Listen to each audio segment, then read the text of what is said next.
Civil. Welcome to Let's Talk Native. I am John Kane, and I welcome you on this Saturday, March 14th. While this program may not provide a path to spiritual enlightenment, we do encourage, and in some cases, start conversations. We kind of break the rules here for Native radio. We don't do prayers, and we don't do buffalo speeches. We take a tough look at history, oppression, survival, and we talk about culture, the arts, politics, and identity. And we may step on a few toes along the way, but our real goal here is to bring people together by breaking down what separates us. We will take on the false narratives and provide critical thinking to all that is heaped upon us, and we do it all right here from the Cattaraugus territory of the Seneca Nation, live from the Cattaraugus territory of the Seneca Nation. So let's talk native. But first, let me remind you that our audio streams on our website, which is www.letstalknative.com. We stream live video of the show on our Facebook group page and a bunch of other group pages via Facebook Live. We take the audio we put up on SoundCloud, which puts it out onto all your favorite podcast platforms, so you can subscribe to Let's Talk Native with John Kane. We take the video and we put it up on our YouTube channel, which is Let's Talk Native TV.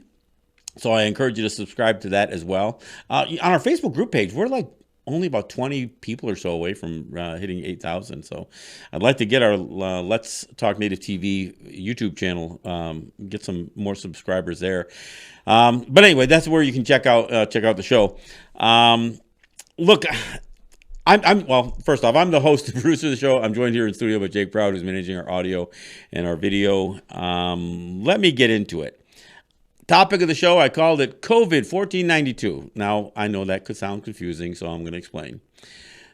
Coronavirus is a family of viruses that gets its name. The word corona, it isn't from the Mexican beer. No, it's from the Spanish or Latin word for crown. And it's called that because if you look at the virus under a microscope, or any of the coronaviruses, including COVID-19, it looks like a round ball with spikes out of it. So if you look at it from the perimeter, it looks like a corona. It looks like a crown. So it's named after its appearance of a crown. Now, what I'm calling COVID 1492 is a plague that comes from the crown. It doesn't look like a crown. It comes from the crown. Which crown? Oh, let me put it this way. It comes from the crowns of Europe, the Christian nations of Europe. So when I talk about COVID 1492, I'm talking about the plague that is assimilation, that is the genocide. And it can, in many ways, there's some parallels. You can compare what has happened to Turtle Island, to the entire Western Hemisphere. In fact, other places where European colonialism has put its foothold.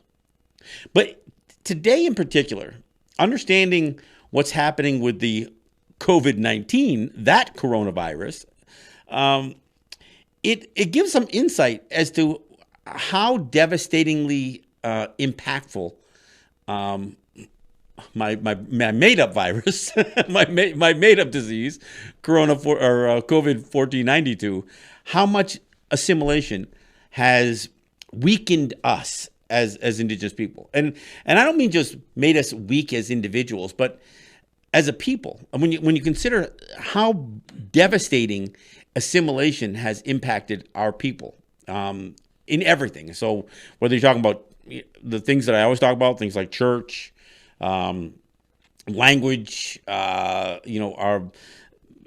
enlistment in armed forces. I mean, how much we've become Americanized, how much on the Canadian side, Native people have bought into. I mean, you hear it slip, right? You hear it all the time when people say our country, when they're talking about Canada or the United States. And when they're talking, they're not, if when people said our country, they meant the land, that would be one thing. But when you hear people talk about their president or their prime minister, now you're not talking about just the land. Now you're talking about slipping into this, this colonizing effort that to change us and to make us, to subjugate us. We slip into that. And look, all of us do. And I'm not saying beyond all of us having been affected by assimilation, which we clearly all have. I mean, I'm speaking English here. So, I mean, we clearly all have. But it's one thing to see the effects of that assimilation, but it's another thing when you see the subjugation part of it. And so I want to talk about that. And I want to talk about how it is actually going to present ourselves in what is happening with this COVID-19. But first, let's take a little look. I mean, think about the things that we've been covering on this program. So the Wet'suwet'en conflict. I mean, that is the imposition of infrastructure going through our lands. That's a direct result of colonization. And you know what? We have people amongst us that are in favor of that kind of stuff. Not just band councils either. There was this other group, they called themselves the Wet'suwet'en Matriarch Committee Council, WMC they were calling themselves. And these are women. Not the women who are fighting this thing, not Frida and some of these, some of these people who have been fighting with the tiny homes and the Unistoten camp, and no, not those women, but another group of women who are actually getting paid. And I'll tell you, this isn't just about selling out for $1. This is about assimilation. It's directly about assimilation. Wet'suwet'en Matriarchal Coalition. Oh, coalition. That's what it is. The Wet'suwet'en Matriarchal Coalition. And this is just something made up. But you know what? In every one of our territories, we have these subdivisions, these groups that come up with names, and I've seen them create letterheads, like longhouse-looking letterheads. And, so we have all of these divisions. And every one of those divisions, it isn't just about divide and conquer. I mean, because we are causing some of these divisions. And why are we doing it? Because the various levels of assimilation, the various levels of COVID-1492 that we've been affected by. So we've been talking about that, right? And we see the divisions and the splits playing out not only in Tandanega, where some of the blockades, got, really made the news, but we're seeing it out in Wet'suwet'en territory. Let's change. Let's go over to Cayuga territory, and some of the great shows we've done on that. You've got a situation in Cayuga territory where we aren't even capable of determining our own leadership. We have to default to the federal government. Yeah, this whole BIA beauty contest, and look, any of you guys, especially you Cayugas from Six Nations who want to, somehow distance yourself from the BIA test, no, some of those chiefs and clan mothers were involved in this too. So I'm sorry if it offends you. These are the toes that I'm stepping on. This whole idea of utilizing not Grand Council, not our own system. I mean, Onondaga, which is and Sid Hill, who's supposed to be the guy who calls the Grand Councils. I mean, he's supposed to be essentially that eagle that sits up top, right? And it's supposed to tend the central fire so we can deal with these things internally. No, they're going to use the federal government. In fact, they're going to use outside law enforcement, as Onondaga did back in 1997. I mean, we have become incapable, or at least unwilling, if not incapable, of dealing with some of our own issues. And look, yeah, well, what if there's a murder? We could deal with that, but we don't. We don't want to. We don't want to deal with crime and punishment on our territories or justice, whatever it would look like. No, we almost accept Public Law 280, U.S. 232 and 233. Even when we say we don't, we do. We emulate them. We create courts on our territories that look just like theirs. We create police departments and law enforcement or peacekeepers that look just like theirs. If we just because we create a native version of their systems doesn't mean we haven't assimilated. It just means we get to put a different logo on our shoulder. Our cop cars will have a native logo on it. It's still a cop car, for Christ's sake. So this is the experience that we're all living right now. And, I talked to my buddy Matt Hill today. And, of course, we always mix a lot of humor into the conversation when we're talking about very serious subjects. But, he made an observation, even an observation about going to the grocery store and watching how this whole thing that is unraveling with this,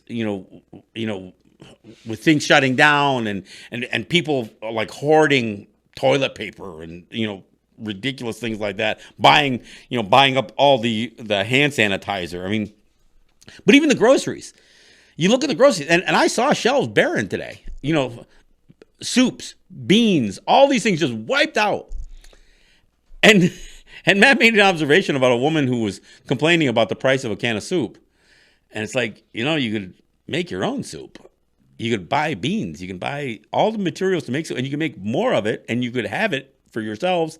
You could freeze it. You could store it. You do whatever you want to do. But the convenience. We too have gotten addicted. We've lost any immunity to to buying into the conveniences that the systems around us, the system of capitalism, has provided. I mean, many people are seeing what's playing out now as a failure of the capitalistic system. And it's true. It is. I mean, there is a failure. I mean, there's a failure of a lot of systems here. But are we in particular going to learn something here? And I think that's the question. As we figure out our place in dealing with COVID-19, are we going to learn something about what I'm calling COVID 1492? Are we going to learn something about why our distinction is important? Why we need to have some things that are uniquely onwe, and draw some of that back. I'm not saying we've got to learn to eat roadkill, although maybe if we get to that place, I don't know. I mean, I'm not saying that. I'm not saying we got to turn the dial back, but we should at least try. Look, we have a certain amount of insulation from what happens around us. And part of it is because many of our territories are remote compared to where the rest of the non-native population lives. Not so much here in Seneca territory. Like buffaloes in the backyard here. I mean, we have major non-native populations that live right next to us. In many territories, that doesn't exist. Now, that reduces their commercial and economic opportunities. With something that we learned how to take advantage of some of that.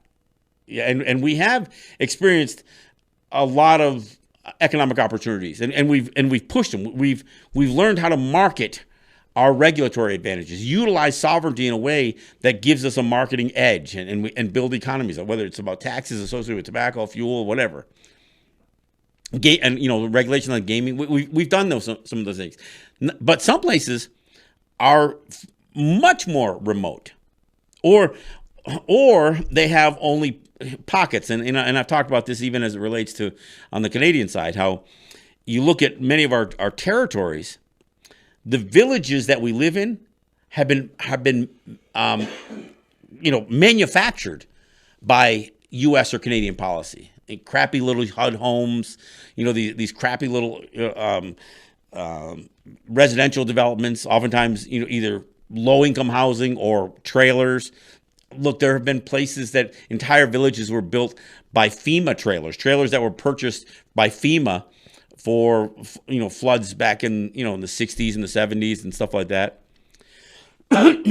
So yeah, I coughed. I don't have the coronavirus, but this is so we know what our lifestyles have been like in many of our territories, and I'm not.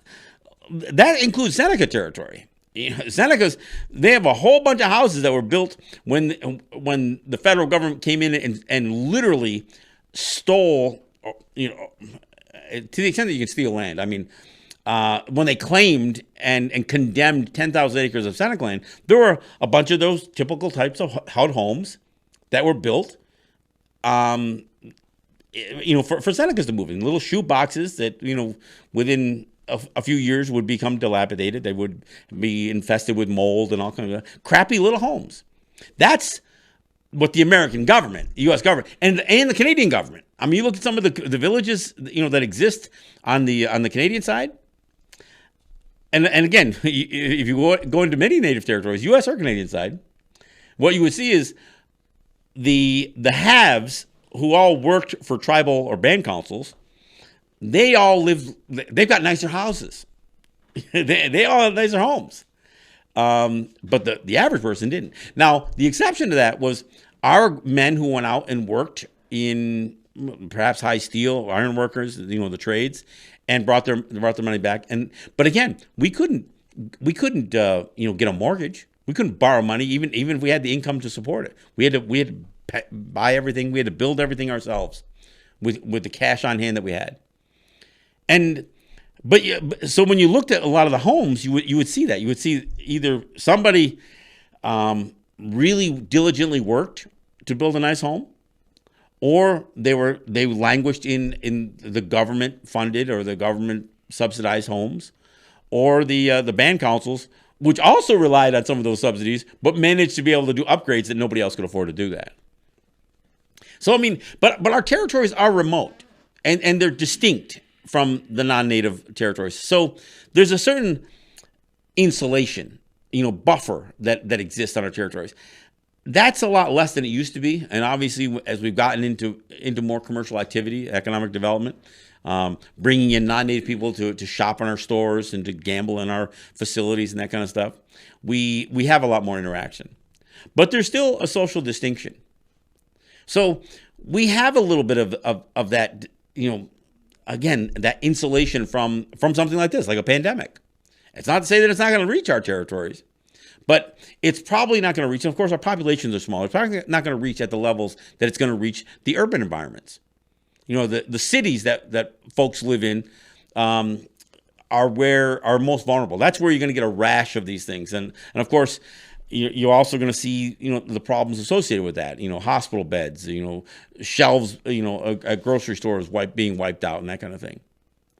But knowing that we are a distinct people on distinct parcels of land, small pieces that we've managed to hang on to, and I'm talking about on all of our native territories, is there something that we are going to learn from this that says, we need to utilize that distinction. We need to utilize that little bit of insulation we have from the non-native population. And it's there. It's there socially, it's there economically, and it's there geographically, politically too as well. So how do we learn from this? And should we take something away from this? Should we, and especially as we now see the economic and the capitalism crash associated with what's going on around us because of this coronavirus, COVID-19. Yeah, I mean, how are we going to respond to the fact that we don't have basketball on TV or hockey or baseball or, NASCAR or whatever else? I mean, are we really going to miss it? I mean, things that we've brought into our lives. And look, we bought into a lot of that stuff. I mean, part of the debate that we have over things like the mascot issue are the few people in our territories that are still dependent and feel so enamored by the Washington football team's name or the Cleveland baseball team's name or the Atlanta baseball team's name or the Chicago hockey team's name. I mean, we get sucked into the whole thing too. Now that some of this stuff's going away, are we going to learn something from this? Are we going to say, we didn't really need that into our lives? That's not us. Look, I'm all for our kids playing sports and even pursuing sports in not just high school, but in college. And if my kid or grandkid played a pro sport, yes, I would support that team. But I still wouldn't get caught up into, look, one of the things that I learned from the whole debacle over Colin Kaepernick, or even the other basketball team there from Los Angeles, the Clippers owner, and some of his racist comments, that stuff is all there. I mean, what I've learned from the racism that we experience when we say, look, that name that you have for your team is wrong. It changes my whole view of the sports and the use of imagery in sports, and of course the leagues associated with it. So the fact that's all gone, I got to tell you, I don't watch them anyway. I'm not going to miss a damn thing. I don't care. I mean, do I understand the economic impact of it? Sure, but it shouldn't. It's not going to affect me. It isn't. I went to an occasional Bandits lacrosse game, but if I don't go to one, I'm okay with that. So what about the other things that we're going to be that we are now aware of? You know what? Cancel church? Doesn't matter to me. I'm not going to be impacted by it. If you're telling me that the state or the county or somebody else says, no, you can't have church anymore. You know what? To me, there's a certain thing that I find that a little bit humorous. I mean, oh, ye of little faith. What does that say about your faith if you are afraid to go to church because you're going to get sick? And it also says, it also has a whole like church and state thing. I mean, the idea that the state is going to dictate whether a church can assemble or not, a parish can assemble. I don't know. There's something serious. But you know what? Cancel church. Doesn't matter to me either. I'm not big into the big crowd thing, going to concerts and that kind of stuff. It's not our music anyway. I mean, I am concerned that guys like Murray Porter has a couple of gigs canceled. But you know what, Murray, you weren't playing here anyway. I'm not going to make it up to Vancouver to see you. But I do worry about, it actually levels the playing field. Because it's not just the big stars that are being clamped down on this thing. Our guys who try to bang out, an audience every day. And you know what? They still can do their small appearances. So I don't know. I look at some of this stuff. And even, the hysteria that people have gotten into over things like the groceries that they buy and the things they're buying at the stores.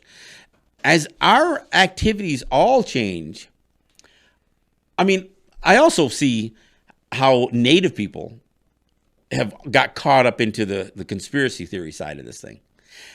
And, look, and I see the division because I see, some people calling out, oh, you're believing everything the government's telling you. It doesn't matter whether I believe everything the government's telling me or not. I also don't believe in every conspiracy theory. This wasn't manufactured in a lab as far as I can tell. I mean, now, I will say that there have been sicknesses, viruses, disease that have been weaponized that were naturally occurring, but were weaponized anyway. Smallpox, that was naturally occurring. But you know what? Handing out infected blankets with the intention of killing people or allowing tuberculosis to go unchecked in residential schools, that was intentional. Now, the disease didn't have to be manufactured. Anthrax, this stuff didn't have to be manufactured in a lab by government, biologists, to be weaponized. Is this virus, this COVID-19, is it going to be weaponized? Not in the way that people think. Will it be used socially? Will it be used? And is it being used now to promote racism? Damn right it is. That's why you have an entire news network that can't say the word corona without putting the word Chinese in front of it. Why? Because they're trying to promote racism. The fact that some of the worst plagues in the history of mankind came out of Europe is going to be ignored. And the fact that the plague that I'm talking about, the plague of assimilation and imperialism, that came out of Europe too. More people have, and I know we can get into a whole lot of comparisons about how many people died of this disease, that disease, this flu, that flu. But I'm going to tell you right now, more people have died from human beings killing each other in war and by mistreatment and racism. We've got 5,000 missing and murdered Indigenous women. That is something that is absolutely man-made. The construct of good versus evil, that is a man-made thing. The fact that we even explain the difference between something that's natural and man-made. We know that if it's made by man, it's not natural. Why? Because they're in conflict with each other. So I'm not going to get into all the conspiracy theories associated with COVID-19. I'm saying, look, if that's what you're into, why don't you look at what we're doing as it relates to what I'm calling the plague of assimilation. And I'm not saying we got to go back 200 years or 500 years. But how many of us are so willing to buy into other aspects of this thing only to sit there and call down others for being sellouts? There's a lot that we could do.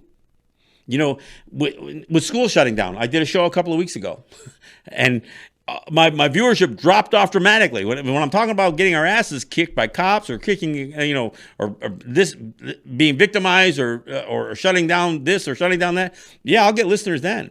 Viewers then. But when I talk about our kids, I guess I put a bunch of people to sleep. And I know what I'm talking about here is not it doesn't breed the kind of information, the scandalous conspiracies that people want to jump on. I don't. This isn't about the man and COVID-19. What this is about is what are we going to do as Native people? And there is a bit of a reset going on here. We all have something to learn. How do Native people respond to what's happening in the world as it relates to this disease, this pandemic? Look, I've been saying for a couple of years, and I'm not trying to sound prophetic because this is actually going to tarnish my any claim to being a prophet here. But I've been saying for years there is the possibility of a huge breakdown because of climate change, one, which is, many people agree with that, but everybody always thinks that's far enough away, right? An economic crash. I mean, what happened in 2008 was significant. But if the same thing happened, and it may be happening now, if the same thing happens today, the biggest concern people have has to do with credit. Why? Because the global economy is running on credit. There isn't enough cash or currency in the world to support the level of commerce that exists in the world.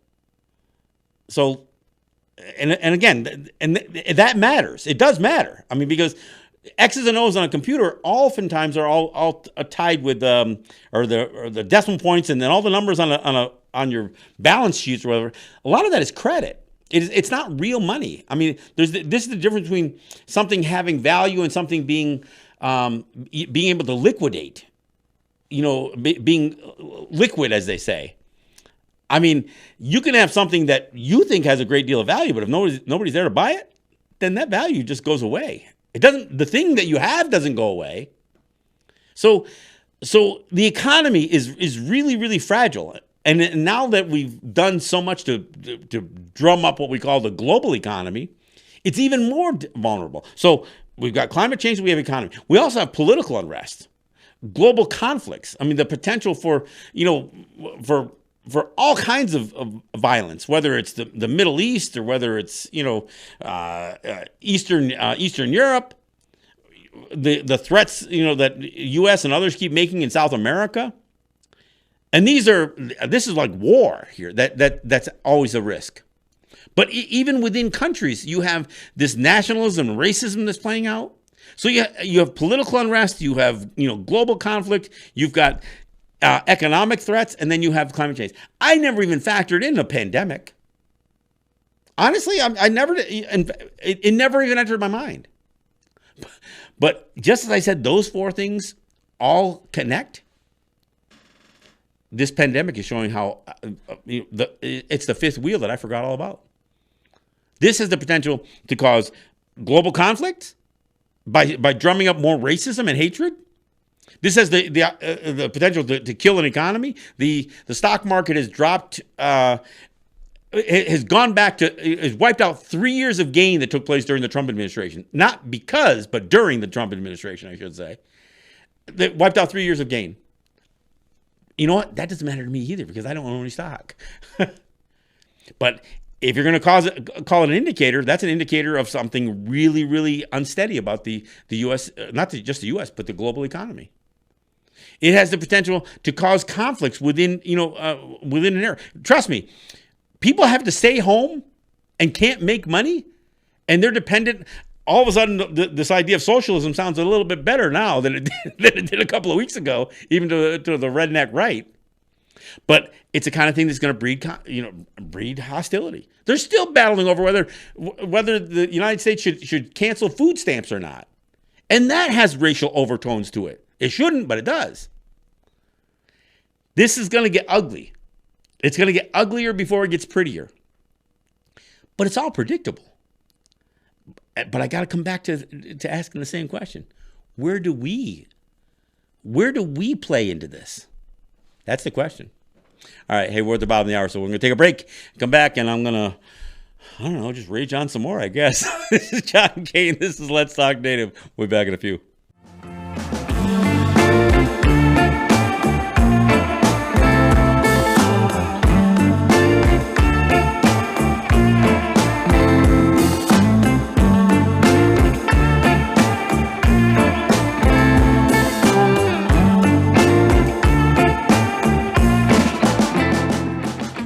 So there we go. Thanks for coming back. This is John Kane, and this is Let's Talk Native. I want to thank our sponsors. I want to thank Ross and Holly John and the RJE family of businesses.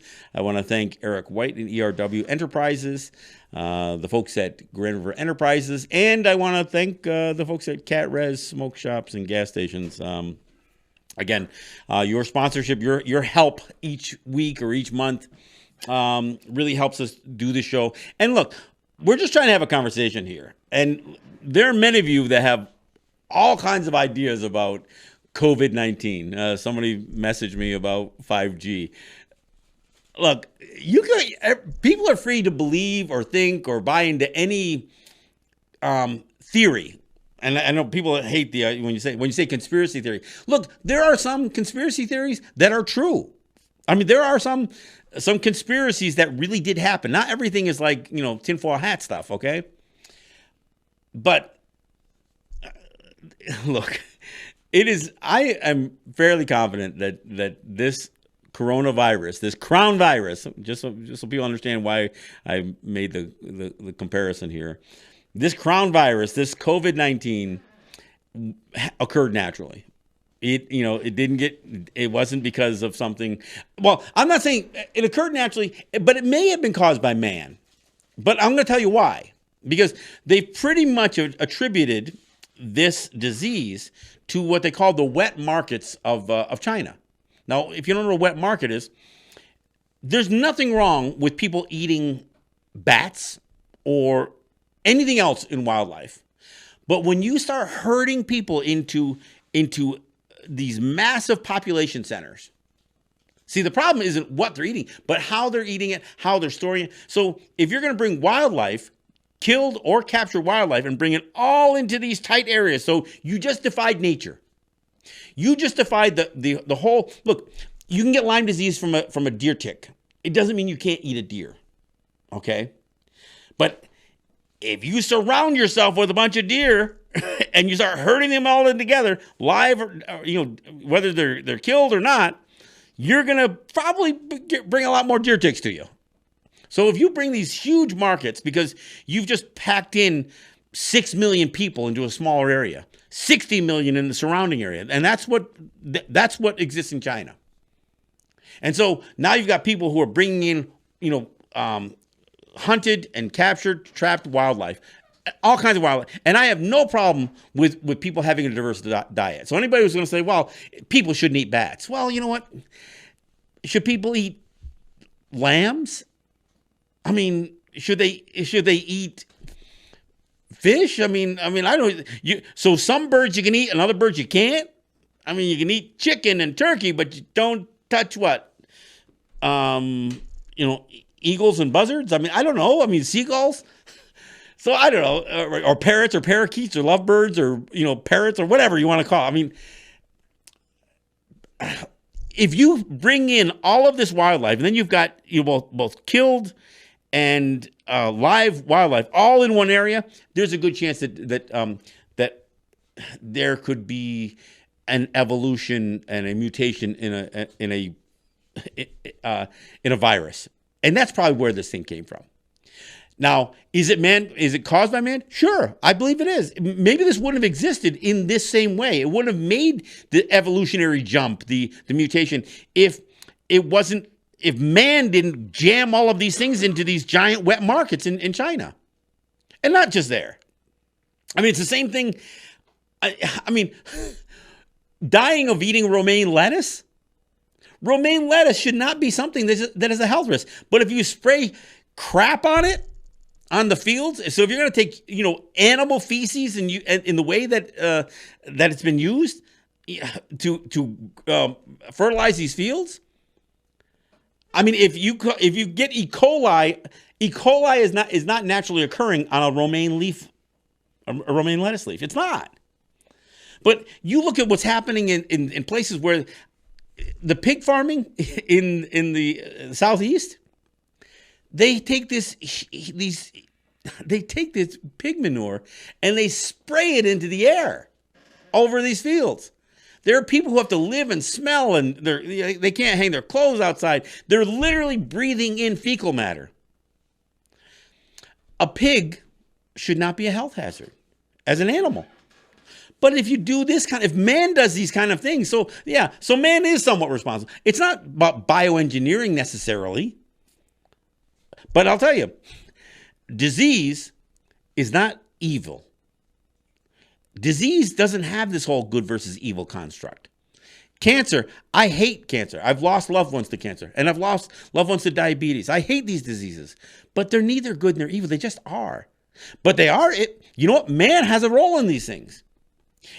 I'm not saying man created them intentionally to be evil, but you know what? The good versus evil construct is only a man-made thing. Evil only exists in man. Yeah, I'm sorry. It is what it is. It doesn't exist in nature. If a tsunami kills 250,000 people the day after Christmas in 2004, that's a terrible tragedy. But you know, the earthquake that caused it wasn't good or evil. It just happened. But if man puts that volume of people there on the shores and places them in a vulnerable situation, if you pack millions of people into a small area, nature didn't do that. You did that. Now, don't get me wrong. We as Native people, I talked about this on my show in New York. Regan called me out for condemning cities. He said, well, Native people did. Yeah, we did. We made the same mistake the Europeans did and other cities did. We made the same. Man is not that unique. We did some of those same things. We built Cahokia and Chichen Itza, Machu Picchu. We built all that stuff.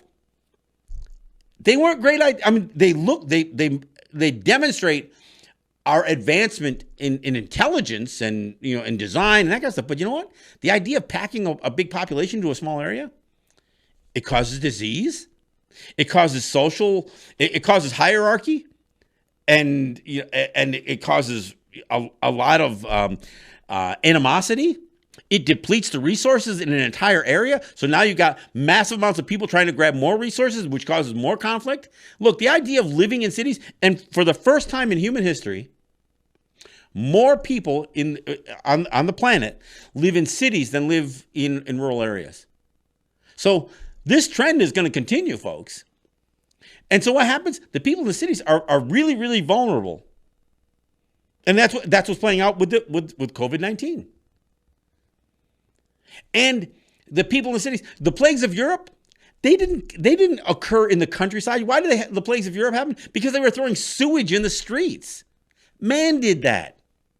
Many of the cancers that we battle today have to do with the stuff that we eat, the cancer-causing agents that we consume or breathe in, the fact that we contaminate our water, our air, our land. We paint our walls with this stuff that it turns out, if you chew on that paint chips, which I don't know why people chew on paint chips, but if you chew on it, then you get lead poisoning. All of the infrastructure that we build gets contaminated. The reason that they don't have clean water in Flint, Michigan, is because of the infrastructure failing. Because you have to have infrastructure to support those kinds of populations. So the nature responds to what man does. So whether this isn't just about CRISPR and genetic engineering and all of that stuff. No, this is nature responding to the fact that we're throwing things out of whack. So I think it's important that people understand that we are culpable, even if we aren't intentionally doing these destructive things. We understand. I mean, the assumption has always been that we can be destructive because nature cleans itself. The air will purify itself. The water will purify it. No, it doesn't.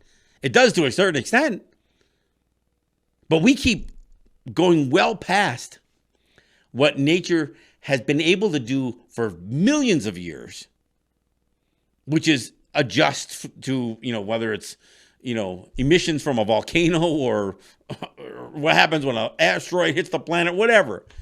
We are more devastating to the planet as a species, as man is, than some of these other really, really, monumental, occurrences. So what happens here? Well, the systems are going to fail. You know, I just had somebody pull me aside in New York. He wanted to talk to me twice, and he was really hell bent on trying to get me to a place to accept that eventually divine intervention has to happen. I said, no. This is the problem. The problem is man thinks that they are somehow special and separated from nature. This divine intervention isn't going to happen, but the course of nature changes. Now, is COVID-19, the nature's way, not just payback, not payback, bitch. No, that's not what I'm talking about here. It's not karma, but so it's not really, an intentional depopulation effort. But if you do certain things in a certain way, you create the opportunity for devastating diseases to occur. I would bet that a lion's share of diseases that have plagued man in the last 100 years, 200 years, we'll go back to the Spanish flu or whatever else. I mean, even things like the bird flu and swine flu, would they have occurred if we weren't like messing with chickens and with pigs? I don't know. I mean, but the idea that we feel like we've got to defy nature in the way that we live, and we have to bend nature to our will. Nature isn't paying back, but nature doesn't work that way. How does nature work? It works with, if you stress something, then something happens with that stress. So you can have, floods. You can have famine. You can have drought. You can have disease.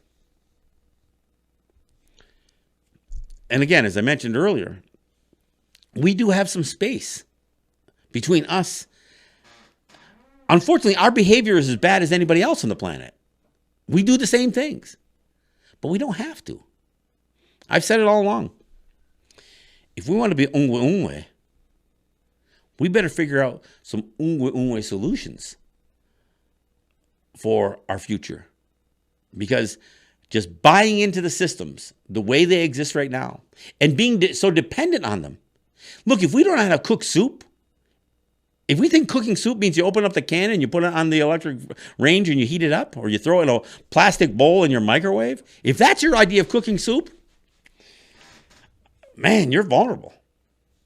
If you don't know what to eat or how to, if you can't, hunt or grow your food, and I'm not saying that everybody has to, but if you can't, you're going to be dependent on somebody else.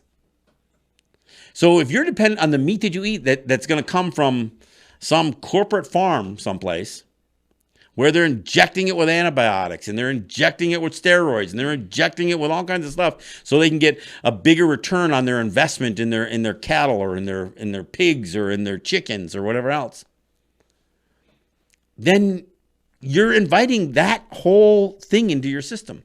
All of that.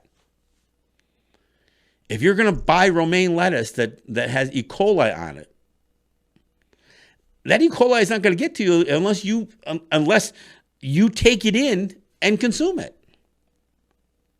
Now, I'm not saying we have to live in a vacuum, and we have to isolate ourselves.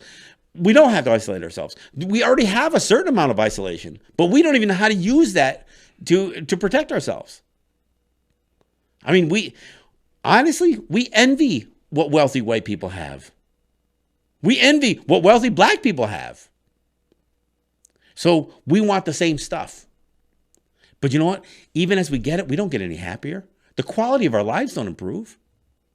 We can live in a house just like theirs. We can drive their same car. We can consume all the same stuff. And you know what? Why it doesn't make us happy? Because it doesn't make them happy either. They just want more stuff. The reason that Donald Trump kept trying to reject this COVID-19 thing, he didn't want it to affect his economy. His one claim that he could say, look, I've done it right. Look, at the stock market's high. Our unemployment numbers are low. He avoids the whole conversation about income disparity. When the Twin Towers collapsed, George Bush told people to go out and shop. He literally told people, this is the way you defeat the terrorists. You don't let the terrorists win by going out and shop. Really? Look, I'm always telling people, you can't vote and pray your way out of this. You can't shop your way out of this stuff either. And we, as Native people, we better look to within ourselves and look within our own culture and look, I'm not saying that the past 7 generations made every good decision. They sure didn't. We're in a bit of a mess because of people who came before us. We're not the first ones to want to throw on a uniform and try to get some acceptance from the U.S. government or the Canadian government. No, we're not the first ones. Our parents did it. Our grandparents did it. You go back much farther than our great-grandparents, and now you find out that we were fighting against those very things. But we're not the first generation to want to do this. We're not the first people to live in a city. Our people built cities. And we learned from that experience. But we don't seem to learn from this assimilation. So can we? Can we learn from this? Can we see, as some of these systems fail, that we should stop depending on? I know there's a whole lot of people in the world who cannot. They don't have a choice. They have to depend on these systems. If you live in a city of 10 million people like in New York, you do have to vote and pray that something's going to fix it. Because where are you going to go? There's a whole lot of people in some of these areas throughout the world where they have... Look, in the United States, there's only a couple of cities that have, 5 million plus. You've got Houston, you've got Chicago, you've got New York, and you have got Los Angeles. But you look in the rest of the world, there are places in China where, or South America even, where Mexico City, Lagos, Nigeria, some of the cities in China, you've got populations that are jammed in. India, Jake and I were talking about this. Man, I'll tell you, I don't know what's stopping, a huge pandemic from striking there again. And then reaching out to the rest of the world. I mean, you've got people that are packed into these tight little areas. Just a breeding ground for virus and disease. And I'm going to tell you, our communities are not like that. Our communities may not be, I'm not saying that we've got great sanitation on our territories. And I'm not saying we've got great infrastructure. But I'm saying maybe that's not a terrible thing. Maybe we've got to figure out a different way. One of the things that I was so encouraged about the Wet'suwet'en struggle, was the idea that some people says, no, we've got to go back and live in the bush. We've got to go back to living at the shores of that clean water, our clean lakes, our clean rivers. We've got to, and not everybody moved to the same spot, but we better look at our territories and realize that we can't live in some cramped up Canadian constructed village that where we're strangling ourselves, living in poverty, suicide rates through the roof, crime ridden. And we look at that little crappy village that we're living in and we're thinking, no, the only solution for our own success and happiness is to leave our territories. And they'll go right by the most beautiful lands on the planet. Because they don't even look at that being there. They look at that village being what they grew up in. Look, we've got some of the most abject poverty that you could imagine on some of our native territories. And yet, we still have some beautiful land holdings. But we've almost divorced ourselves from nature. Instead, we're confined. I mean, look, even here, I live in Cattaraugus, and although it's not urbanized by any means, there's still a lot of land that, there's some beautiful places that when you walk, you get off the beaten path, you realize how beautiful. I'm not saying we all have to live in every beautiful spot, but some people, if they didn't have an ATV, a four-wheeler to take them to it, they would never even go there on foot. One of the beautiful things, that I see happen when somebody comes from who's not familiar with the area, they will sometimes be taken down to the river to show some of the strange phenomenon that exists where you have natural gas percolating and you can actually make flames dance across the water. And although that's not probably the greatest natural phenomenon in the world, at least it shows that we still have an appreciation for that natural phenomenon. Look, I joke in a way by calling out COVID 1492. It's not a crown-shaped virus. It is a crown-caused plague. It was the Christian nations of Europe who, in their own self-interest, decided that they could just take over land. And part of their justification was because they believed that their belief system, their faith, their religion was right and anything else was wrong, and they could characterize anybody who didn't believe what they believed as their enemies just based on belief. And that's not unique to the doctrine of Christian discovery. Much of the racism and the hatred that exists in the world has that same foundation. You're not different. You're different than me. You don't believe what I believe in, so I hate you. You're my enemy. Look, does that sound harsh? Well, that's what the Bible promoted. And look, and you can say, well, the doctrine of Christian discovery isn't really a Christian. Yes, it is. Yeah, no, it's supported by Scripture. Old Testament, more so the New Testament. It's supported by Scripture, folks. There's a lot of hate in that book. And there's a whole lot of there's a whole lot of the chosen ones versus the unchosen ones. This whole idea of the enemies of Christ. Yeah, there were popes that promoted that concept, but they didn't invent it. Maybe the first ones did. I don't know, as they were constructing the Bible in the first place. So, and it's not the Bible per se. It was the monarchs that were bound to it and who utilized it. Look, I say this all the time. God didn't create man. Man created God. Man created these religions and these religious beliefs. And Christianity, just like the other two religions of Abraham, were meant to control people. And to some extent, console people, I guess. Give them faith that things will work out in the long run. But even that is a control strategy. The meek shall inherit the earth. So be meek. You're going to inherit the earth. So be meek. Don't rebel. This is why there's an irony in that this virus that is this current pandemic, global pandemic, is called the coronavirus. And the word corona is the word for a crown. Because when I think about the crowns of Europe, those Christian nations of Europe, they've been responsible for a lot of death. And we're all going to wage war on a virus, but we won't wage war against racism and prejudice. And we won't accept a fact. And it is a fact, because you can look across all of nature. Evil is man-made. So what are we going to do to fight that? Do we have to fight man to fight evil? Or, I mean, look, I got to go back to the Cayuga stuff.